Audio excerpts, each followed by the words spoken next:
Baik, kita akan masuk firman Tuhan. Thank you semua tim Ryan. Ibadah 2 udah nyala ya. Thank you Ryan.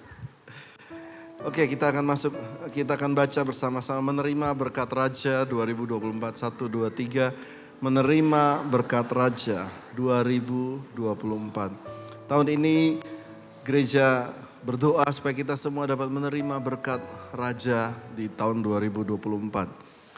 Menerima berkat Raja itu kita harus melihat Tuhan sebagai Raja juga.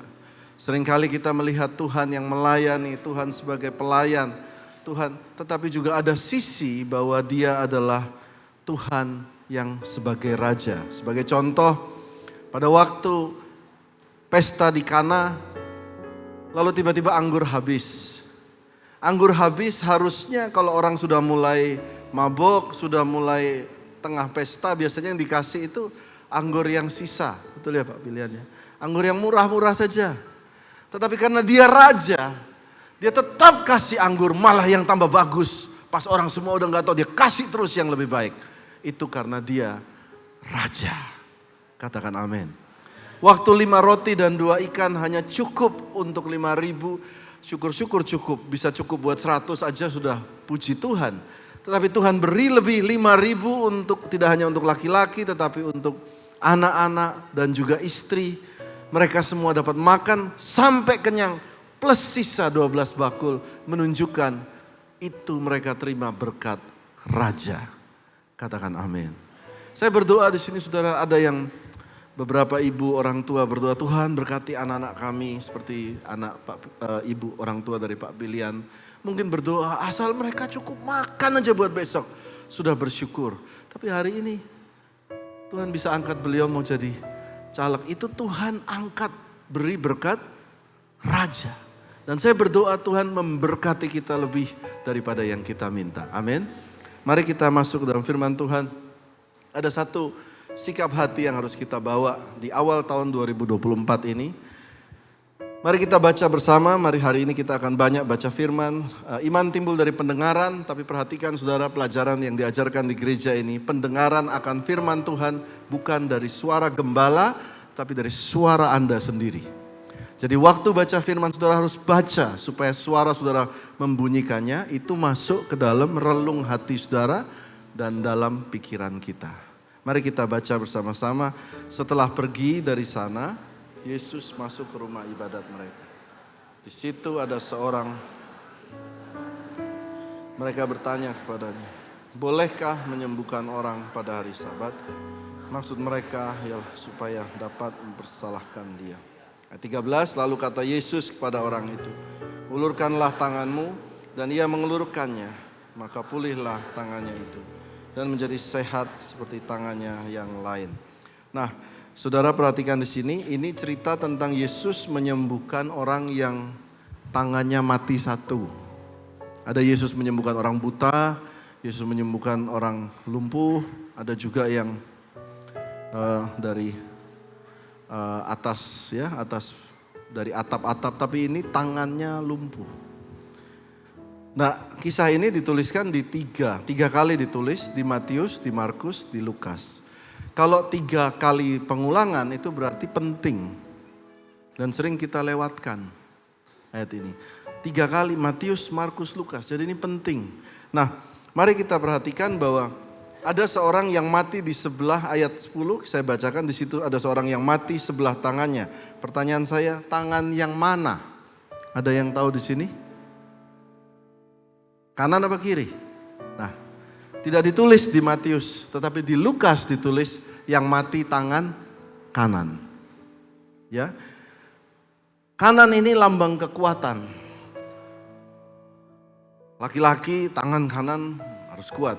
Nah, tangan kanannya mati. Jadi dia apa-apa semua harus pakai tangan kiri. Nah, orang ada ipar saya pun juga kena stroke dan tangan kirinya juga yang harus. Nah sekarang kalau saya kemarin ketemu adik ipar saya, sekarang dia di Amerika, waktu pegang tangan, tangan kirinya mulai berotot, lebih keras gitu kalau pegangan. Kalau dia pegang saya gini, kalau pegang, keras banget, cengkeramannya lebih keras. Tetapi tangan kanannya sudah mulai menggantung dan lebih lemah. Ya. Oke, saya selalu janji buat Bapak Ibu bahwa saya nggak akan khotbah sendiri, saya undang teman-teman. Ya, ini teman-teman youth, kita kasih tepuk tangan. Mereka, Pak Pilihan kalau Bapak jadi tolong ini dimasukkan ke TV Pak, mereka ini Pak. Mereka pengen masuk Trans TV Pak. Oke, ini teman-teman. Ini adalah teman-teman di Bait Allah ya. Mereka mau datang ke ibadah, lalu datanglah salah satu orang ini dan dikatakan dia sering ke Bait Allah karena itu sudah terkenal orang ini. Silakan, namanya Immanuel.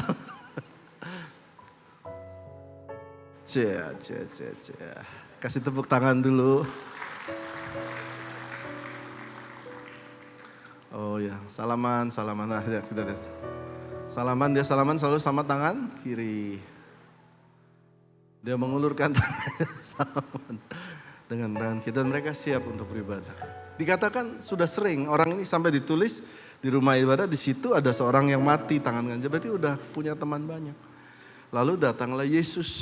Kalau saudara perhatikan, maka ini di awal-awal pelayanan dari Yesus. Silakan Pak Yesus. Ya, Yesusnya datang. Nah, saudara lihat ini di sini Yesus datang. Nah, oke, Yesus berdiri di situ. Lalu kalau saudara baca ayatnya, maka dituliskan. Saya bacakan aja ya, saudara lihat videonya supaya saudara jelas. Lalu kata Yesus kepada orang itu, ulurkanlah tanganmu, dan ia mengulurkannya. Oke. Menurut saudara, sebentar dulu Pak Yesus izin. Tadi kan dia ketemu sama teman-temannya. Setiap kali dia ulurkan tangan, dia kasih tangannya yang kuat dong. Ya kan? Mau salaman. Waktu Yesus minta dia ulurkan tangan, dia kasih yang kanan apa yang kiri? Hah? Yang kiri apa yang kanan? Alkitab mencatat, puji Tuhan, dia kasih tangannya yang lemah. Betapa sulitnya kalau dia kasih tangannya yang lemah. Saudara harus lihat si sudut pandang susah sekali. Memalukan, waktu yang lama dan ribet banget. Dia kalau perlu dia banting dirinya untuk dia kasih dia punya tangan yang lemah kepada Yesus. Dan seketika itu juga sembuh tangannya. Berikan tepuk tangan buat Tuhan Yesus. Thank you Emmanuel. Thank you, God bless ya. Oke, thank you. Seringkali kita di hadapan Tuhan, datang kepada Tuhan dengan kekuatan kita. Oh, saya yang punya rumah 5. Oh, keluarga saya hebat-hebat semua. Oh, saya tanpa saudara berani menunjukkan kelemahan saudara di hadapan Tuhan, di depan rumah Tuhan. Di hadapan Tuhan, kita nyatakan kelemahan, kekurangan kita. Baru di situ anugerahnya mengalir. Katakan amin. Dia kalau perlu, dia banting dia punya dirinya to show Jesus. Dunia ini terbalik. Kalau kita taruh CV, kurikulum vitae, kalau kita mau melamar pekerjaan, kita akan taruh, dapat IP 3,6, lulus dari universitas ini, sarjana kimia, sarjana biologi, pernah ikut seminar hipnotis, ya, seminar apa lagi, seminar pengembangan diri, pernah ikut kursus Mary Riana dan sebagainya. Kita taruh semua. Tapi kita nggak taruh bukan kelemahan-kelemahan kita. Kelemahannya suka makan bakso, ambil 5, bayar 3. Saya kelemahannya ini. Kita nggak berani taruh. Karena dunia mengajarkan kita untuk to show. Bahkan di sosmed pun sekarang zamannya sosmed ya Pak pilihannya. Zamannya sosmed semua berlomba-lomba, taruh yang hebat-hebat, liburan yang mewah, make up yang terbaik, cantiknya foto sama. Kemarin saya foto sama Pak Jenderal Kasat, langsung saya taruh di Instagram. Wah, padahal cuma foto pas lewat doang. Pas dia lewat, foto. Saudara mengerti?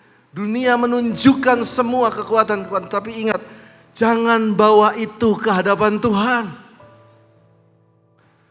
Di hadapan Tuhan, kita berani menunjukkan kelemahan kita, kekurangan kita. Oh, I need you, Lord. Saya ada kurang di sini. Oh, saya salah. Saya pendosa. Saya pernah cabul. Saya salah, kekurangan. Saya banyak dosa. Di hadapan Tuhan, justru disitulah kuasa Tuhan mengalir. Katakan amin. Saya bersyukur. Saya belum kenal Pak Pilihan secara pribadi. Tapi beliau tadi maju ke depan, beliau berkata, saya catat di sini. Tadi saya catat Pak, saya melakukan PR saya. Beliau berkata, bukan karena kekuatan saya. Yang kedua beliau bilang, saya bukan siapa-siapa di hadapan Tuhan. Luar biasa. Berikan tepuk tangan buat Tuhan Yesus. Waktu kita datang pada Tuhan dengan kerendahan hati, anugerah Tuhan, berkat raja itu mulai mengalir. Nah, saya lanjutkan ya. Saudara, lihat baik-baik apa yang Paulus katakan di sini. 2 Korintus 12 ayat 7 dan 9 kita baca bersama-sama. 1, 2, 3. Dan supaya aku jangan meninggikan diri karena pernyataan-pernyataan yang luar biasa itu. Maka aku diberi suatu duri dalam dagingku, yaitu seorang utusan iblis untuk menggocok aku supaya aku jangan meninggikan diri. Stop dulu situ, saudara baca. 2 kali Paulus berkata, bahaya lo, jangan meninggikan diri di hadapan Tuhan. Jangan meninggikan diri di hadapan Tuhan. Dia taruh satu pelang buat dirinya supaya aku jangan meninggikan diri karena pernyataan-pernyataan yang luar biasa itu. Apa yang hebat dari Paulus? What is great from Paulus? 1, dia orang Rom. Wow, warga kerajaan Rom. Mungkin sekarang warga kerajaan United States of America. Warga kerajaan Rom, orang Yahudi, ahli Taurat. Apalagi yang hebatnya Paulus. Halo, dia bertemu dengan Tuhan Yesus sendiri. Dia digigit ular tidak mati. Dia sembuhkan orang sakit. Bayangannya lewat orang sembuh. Sapu tangannya dikirim orang sembuh. Tetapi dia berkata, tapi karena pernyataan-pernyataan yang luar biasa, aku taruh pelang supaya aku jangan meninggikan diri. Jangan meninggikan diri 2 kali. Lalu kita baca ayat 9. Tetapi jawab Tuhan kepadaku, mari sama-sama. Cukuplah kasih karunia Tuhan bagiku. Sebab justru dalam kelemahanlah kuasaku menjadi sempurna. Lihat saudara, setiap kali kelemahan dibawa ke tangan Tuhan, disitulah kuasanya menjadi sempurna. Lalu sebab itu terlebih suka aku bermegah atas kelemahanku. Sekali lagi mari baca, sebab itu terlebih suka aku bermegah atas kelemahanku di hadapan Tuhan. Supaya kuasa Kristus turun menaungi aku. Wow. Ayo kita lebih dalam lagi. Ada satu ayat yang menarik. Mazmur 19 ayat 13 sampai 14. Mari kita baca bersama-sama sebelah kiri. Siapakah yang dapat mengetahui kesesatan? Bebaskanlah aku dari apa yang tidak kusadari. Lindungilah hamba-Mu juga terhadap orang yang kurang ajar. Jangan mereka menguasai aku, maka aku menjadi tak bercela dan bebas dari pelanggaran besar. Kata siapa yang dapat mengetahui kesesatan? Dalam bahasa Inggrisnya dikatakan, who knows my error? Who knows my error? Error. Saudara tahu error? Error itu dalam sebuah program ada satu error, tapi saudara nggak tahu errornya di mana. Sehingga program itu tidak dapat berjalan sebagaimana mestinya. Di dalam manusia, Daud pun menuliskan, ternyata manusia ini ada error-errornya di dalam pemikirannya dia. Ada error-errornya. Sehingga kadang kalau kerja selalu aja gagal. Ada errornya.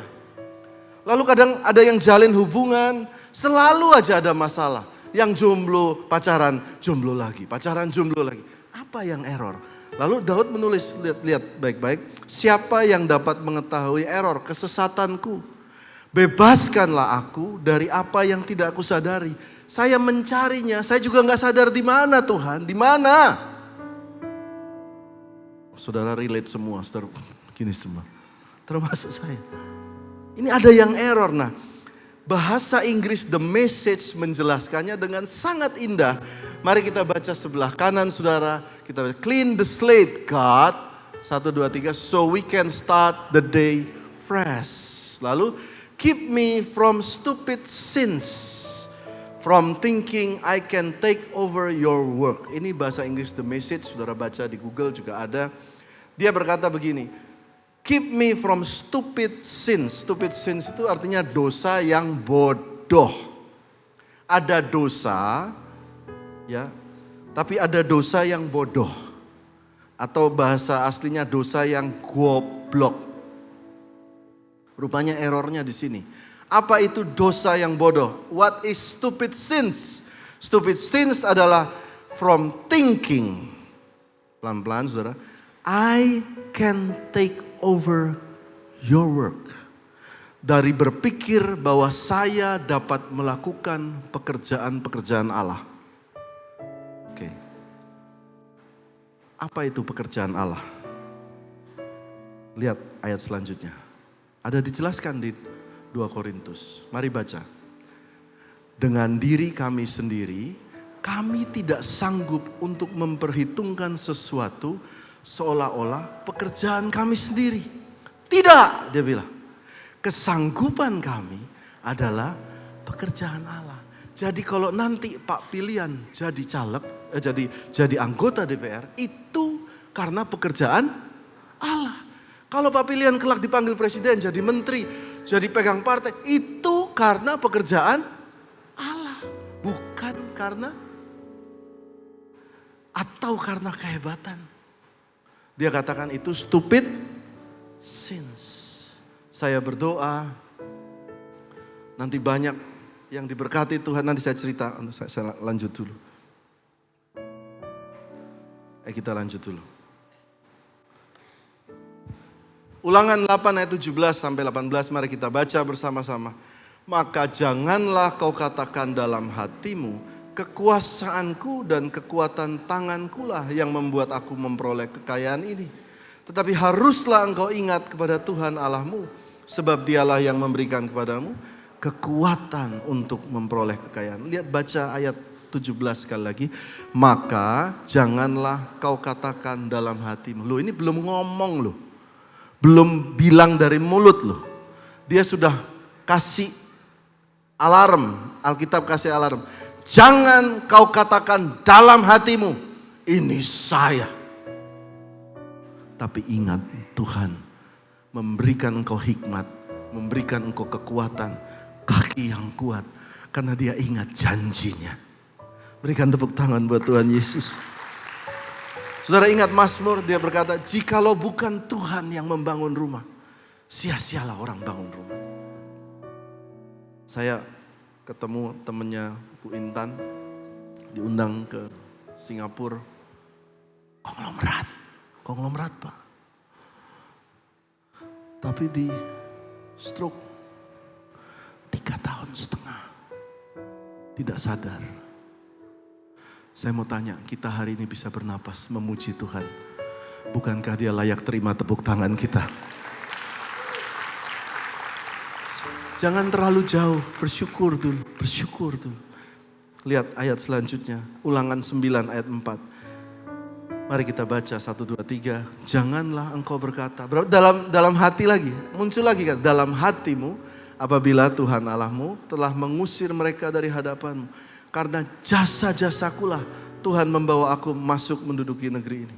Padahal karena kefasikan bangsa-bangsa itulah Tuhan menghalau mereka dari hadapanmu. Ayat 5, bukan karena jasa-jasamu, berapa kali? 2 kali. Atau karena kebenaran hatimu engkau menduduki negeri mereka. Lalu ayat 6, tetapi karena kefasikan bangsa-bangsa itulah Tuhan Allah menghalau mereka dari hadapanmu. Supaya Tuhan menepati janjinya yang diikrarkannya kepada nenek moyangmu. Ayat 6, jadi ketahuilah bahwa bukan karena jasa-jasamu. Perjanjian lama tulis, jangan sombong. Jangan. Ada di sini yang berkata kepada istrinya, oh kalau kamu gak nikah sama saya, kamu jadi tukang ketoprak kamu. Lah siapa tahu malah istrinya jadi istri menteri. Oh, orang tua di sini berkata, bapakmu ini loh. Bapak ini kerja siang malam salto banting tulang. Ya, akrobat sedikit kalau perlu main sulap. Supaya kamu ini bapakmu ini, bapakmu kamu. Nah, ingat bukan karena jasa-jasamu. Haleluya. Ingat saudara, perjanjian lama katakan 3 kali. Bukan karena jasa-jasamu. Karena Tuhan ingat. Perjanjian baru juga tulis 3 kali. Orang itu berani menunjukkan kelemahan di hadapan Tuhan. Matius, Markus, Lukas. Kalau 3 kali pesan artinya penting gak? Penting. Yuk kita lanjutkan. Siapa yang hadir di Natal tanggal 24 Desember kemarin? Ya, Natal kemarin luar biasa, untuk pertama kalinya gereja ini pakai orkestra. Lalu kita pakai video mapping. Terima kasih untuk tim IT gereja yang sudah bikin jadi gereja semua ditutupi dengan proyektor begitu indah. Yang hadir 1.900 orang lebih. Saya tunjukkan ini. Oke. Audionya.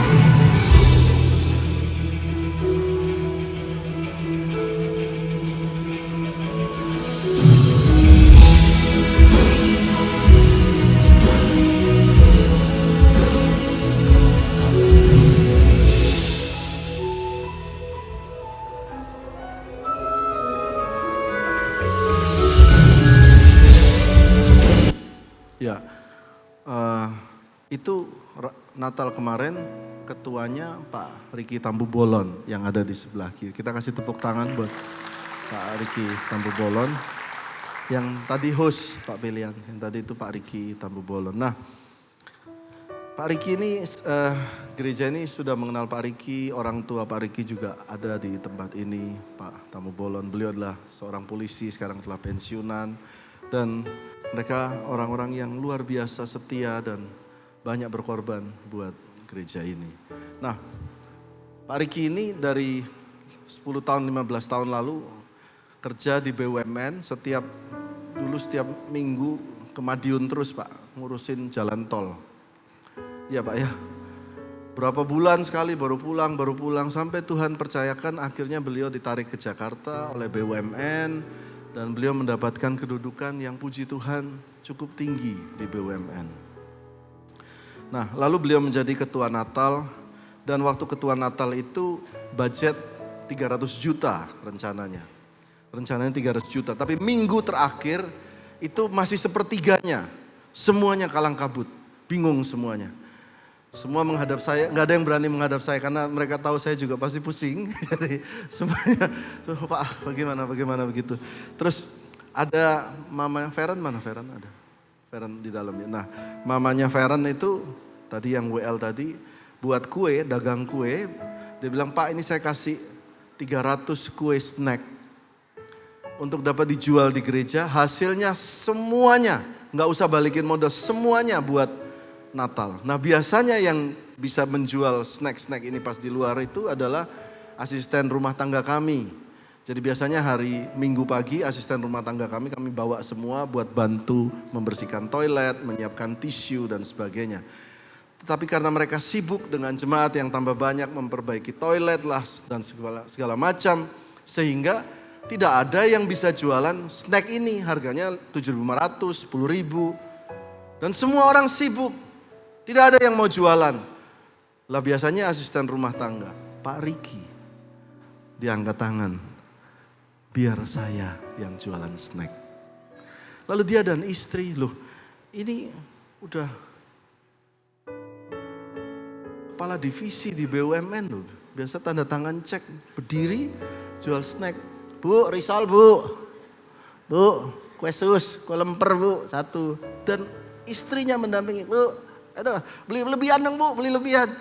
Kalau dikumpul saudara, itu 300 biji 3 juta, masih kurang banyak. Saya lihat itu, saya mau beli banyakan. Ini jujur ya saudara, saya ngomong. Tuhan titip pesan, biar mereka lihat aku. Oh, saya ngerti Tuhan. Saya gak jadi beli, saya masuk lagi. Karena proses itu indah di mata Tuhan. Gini. Waktu di hadapan Tuhan, Pak Riki ini merendahkan hati. Kurang 1 minggu, dana yang gak cukup. Tiba-tiba Tuhan mulai kumpul dengan cara ajaib. Natal bisa begitu indah. Saya sampai 3 hari gak bisa move on, gak tahu teman-teman. Atau cuma saya ya, mungkin saya kegeeran kali saudara ya. Indah sekali buat saya itu Natal yang bagus sekali gitu loh. Dan Tuhan hadir, kita merasakan betapa baiknya Tuhan itu. Seperti itu saudara. Oke, kita lanjut yuk. 2 ayat lagi selesai. Satu orang bernama Nabi Yesaya. Nabi Yesaya ini adalah nabi besar di kitab Perjanjian Lama. Dia menuliskan tentang Mesias yakni Yesus, ya. Nabi Yesaya. Satu hari Nabi Yesaya loh ya, bertemu dengan tahta Tuhan. Perhatikan baik-baik. Nabi Yesaya ini, Pak, mungkin bapak-bapak yang Pak di pemerintahan mungkin tahu. Ini kelasnya nasional Pak. Bukan kelas gereja masih di Jakarta Timur. Kelasnya nasional. Yesaya ini bicaranya sama raja. Menulis puluhan kitab nubuatan. Ini kelas nasional. Mulutnya ini sangat berpengaruh. Saudara bayangkan dulu posisi politisnya Nabi Yesaya. Waktu bertemu Tuhan. Mari saudara baca ayatnya. 1, 2, 3. Lalu kataku, celakalah aku binasa. Sebab aku ini seorang najis bibir. Dan aku tinggal di tengah-tengah bangsa yang najis bibir. Namun mataku melihat sang raja. Yakni Tuhan semesta alam. Tetapi seorang daripada serafim itu terbang mendapatkan aku. Di tangannya ada bara. Dan menyucikan mulutnya Yesaya.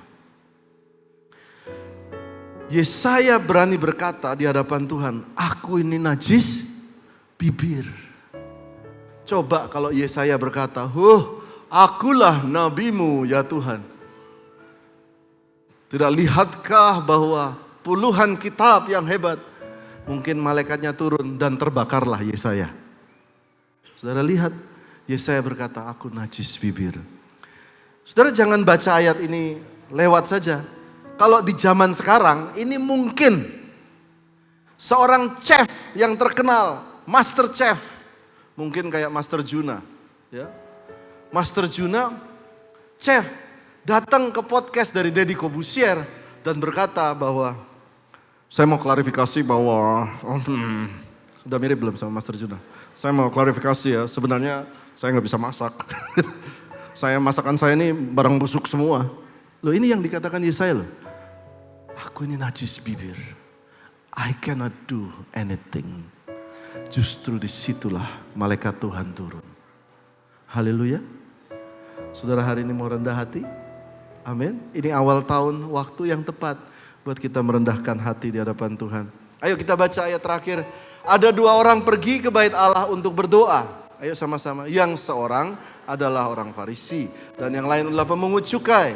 Orang Farisi itu berdiri dan berdoa dalam hatinya begini. Ya Allah, aku mengucap syukur kepadamu karena aku tidak sama seperti semua orang lain.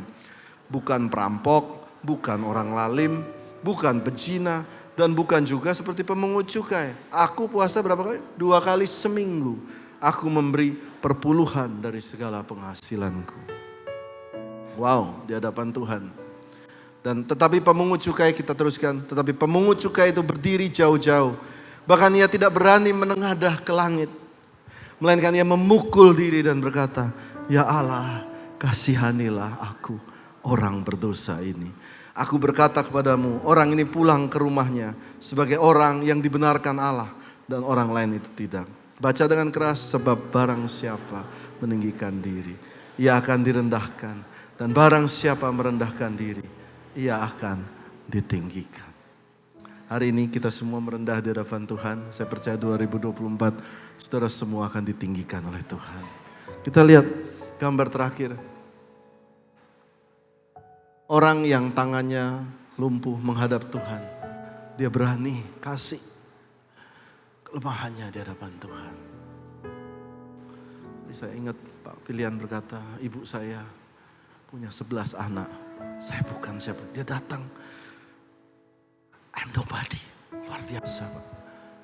Yang kedua kita lihat wanita yang berlutut proskuneo di hadapan Tuhan. Aku tidak layak Tuhan. Kalau anjing boleh makan remah-remahnya. Oh, setelah itu berkat raja turun buat dia. Lalu Esther datang kepada Tuhan, kepada raja. Lalu raja memberikan kenanan, mendapatkan berkat Tuhan. Saya catat di sini. Bonus tambahan tadi waktu pujian. Tuhan sampaikan Roh Kudus berkata, waktu engkau datang pada raja. Catat baik-baik. Yang pertama, bawa persembahan yang baik. Katakan amin. Bawa persembahan yang baik. Jangan yang tidak baik yang kau berikan. Katakan amin. Yang kedua, minta yang mustahil. Halo, waktu engkau bicara dengan raja. Ini rumah Tuhan. Tidak ada yang mustahil bagi hadapan Tuhan.